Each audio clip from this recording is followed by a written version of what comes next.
Why do so many rappers find it hard to leave the streets behind, even after supposedly making hundreds of thousands or millions of dollars? It's an age-old question that has plagued hip-hop for many years, and it's one of her biggest dilemmas. Could this be because many of these rappers have a gangsta image, so they feel they are required to actually get involved in crime? Or is it because some of these rappers are simply not as rich as they portray? It's your boy Soulja Boy, man, just saying good morning to all the fans.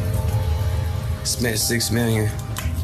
Or is this just a good old case of you can take the boy out the hood, but you can't take the hood out the home? Rapper Tsu Surf seems to fall into the last category. His real name is Rajon Cox, and he was born on the 15th of January 1990. Tsu was born and raised on the streets of Newark, New Jersey. He was raised by his mom and his father was never around. In an interview with DJ Vlad, the rapper stated that he never had a proper relationship with his father. They only spoke from time to time. Sad, man. Sad. I mean, you personally, did you grow up in a two-parent home, one-parent home? Nah, yeah, one parent, with me and my mom's. Okay. Where was your dad around during that time? Doing what doing father stuff, so other places, doing what he was doing, you feel me?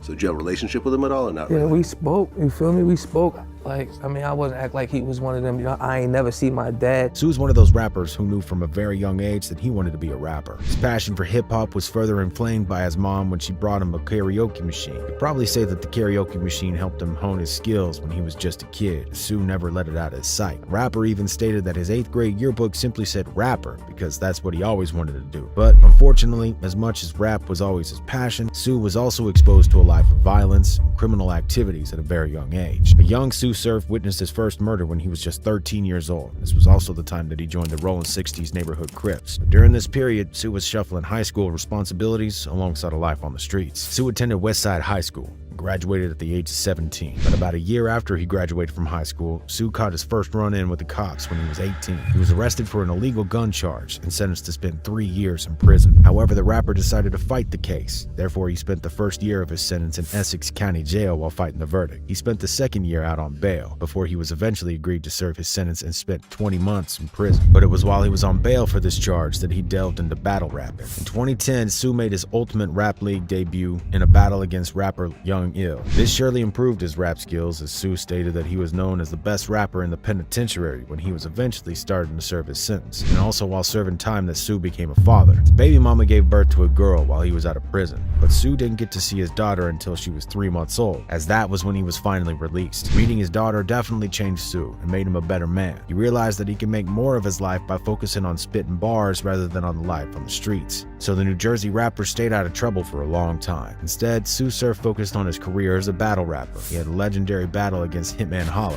I can't be mad at Show Out, but if you take Show Out, nobody to catch the gun will catch you. Somebody tell me what this show about.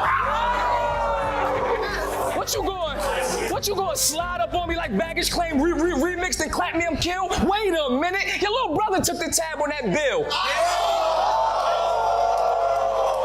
Some time, he eventually transitioned into a studio and started creating mixtapes. Tsu released a 14-track mixtape in 2016, and his career was truly on a rise. His talent was now bringing in money and could now take him out the trenches. Tsu's career had grown to a stage where he was going on tour with the likes of Joe Budden. He was truly heading in the right direction and staying out of trouble. But remember what I said about taking the boy out the hood but not the hood out the homie? Well, that's exactly what happened. In March 2017, Tsu Surf was arrested on an attempted murder charge. After one of his homies had been shot, Tsu wasn't gonna let it just slide. Instead, he allegedly shot the op who belonged to another Crip set, and he was picked up by the feds after. And if he had been found guilty of the charges, he could have been sentenced to life in prison. Still, the battle rapper was kept in jail for a year while fighting the case. He was about to throw away a career that he had witnessed so much success despite not being at its peak yet. Tsu had become so successful that people were asking him for autographs, even in prison. Fortunately for him, he was able to beat this case, and according to the rapper, he spent over 60 racks on lawyer fees while trying to beat this charge. But this wouldn't be the end of Tsu Surf's troubles, and Tsu Surf's next challenge would be one of his biggest challenges ever.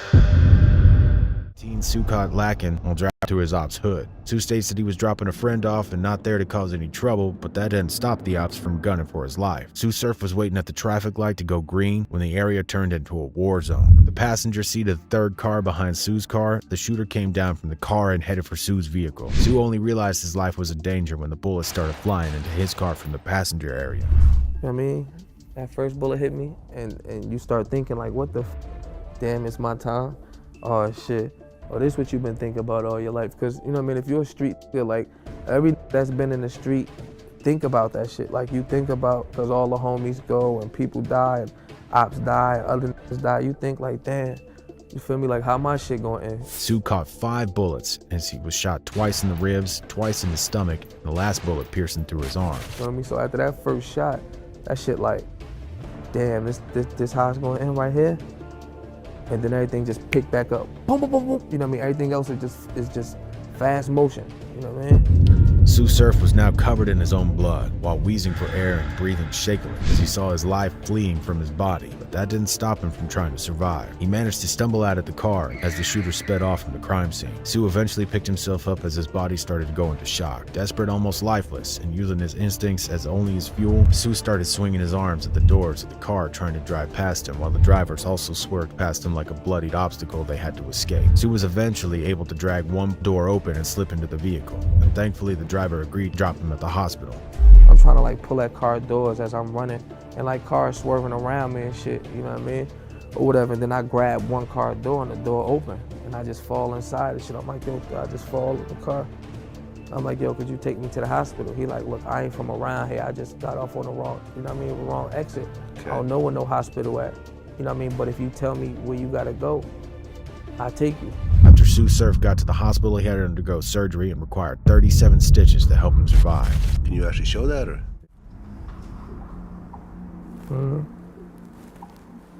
How many stitches?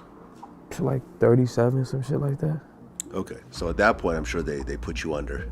Yeah. Tsu recovered from his injuries and returned to the booth. In January 2019, he finally dropped his album titled 725. The album debuted at number 2 on the iTunes charts and number 29 on the chart across all genres. With all this success, you would think Tsu was done with hood matters, or at least no longer involved in any gang violence, isn't it? Well, that's not the case. In the same year he dropped his debut album, Tsu had another run-in with the feds. This time the rapper was arrested for another gun possession charge. But none of these cases could have prepared Tsu Surf for what was coming in 2022, or maybe he saw it coming because Tsu always stated that he had a date with Karma. But you said something in a different interview. You said, I know me and Karma got a date. I'm just waiting for her to ring me up. Yeah.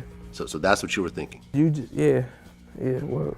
At around 1:30 p.m. on the 13th of October 2022, officials of the New York Marshal Service and the New York, New Jersey Fugitive Regional Task Force surrounded a building in Jersey City where Tsu Surf and a woman were staying. After noticing the feds were around, Tsu and his babe tried to exit through the back door, but they realized that there were too many law enforcement officials that had surrounded the building. Tsu and the woman went back into the building and they stayed in for about an hour because the battle rapper wasn't willing to come out. So the cops also barricaded them in. They had to call in hostage and crisis negotiators from the U.S. Marshals and the New York, New Jersey Fugitive Regional Task Force. After talking to him for a while, Tsu Surf finally surrendered and was arrested by the feds. Once again, he was taken to the Wessex County Jail. Tsu was hit by the DEA with a RICO case. He and 9 other Rolling 60 Crips members facing charges of racketeering, possession of firearms and ammunition by a felon, carjacking, and drug possession and distribution. Tsu was also charged with alleged involvement with the criminal gang enterprise, and this is obviously about him being a member of the Rolling 60 Crips. The feds have been building this case against Tsu and his homies since 2015, which has helped them file their case on a 51-page document, and it seems most of Tsu's dealings went down in the DMs. The cops state that Tsu Surf allegedly used an Instagram group to direct his fellow Crip members to shoot all the ops, to buy illegal substances such as MDMA in April 2018, and also conduct a drug deal. The feds also claim that Tsu Surf had an illegal Beretta PX-4 Storm 40 caliber firearm in July 2019, and later jokingly mourned law enforcement seizing the weapon on his Instagram a month later. Tsu Surf is also charged with assisting in the attempted March 2017 shooting we talked about earlier. The cops alleged that Tsu and another Rolling 60 member shot a member of a rival gang, the Rolling 40s neighborhood Crips. Tsu Surf has since pleaded not guilty to all these charges, but if he's found guilty, the battle rapper legend will spend 20 years or more in jail for these crimes. And according to some sources, Tsu Surf might not even be coming home or stepping on the stage ever again because one of his big homies is allegedly snitching on him. Because his big homie is snitching on him. That case is crazy because there's already testifying. His big homie is testifying on him. It's crazy, bro. Yeah, man. You know, like Tsu Surf big homie is cooperating. You feel me? Right. So, you know, he has no chance of beating this in my eyes.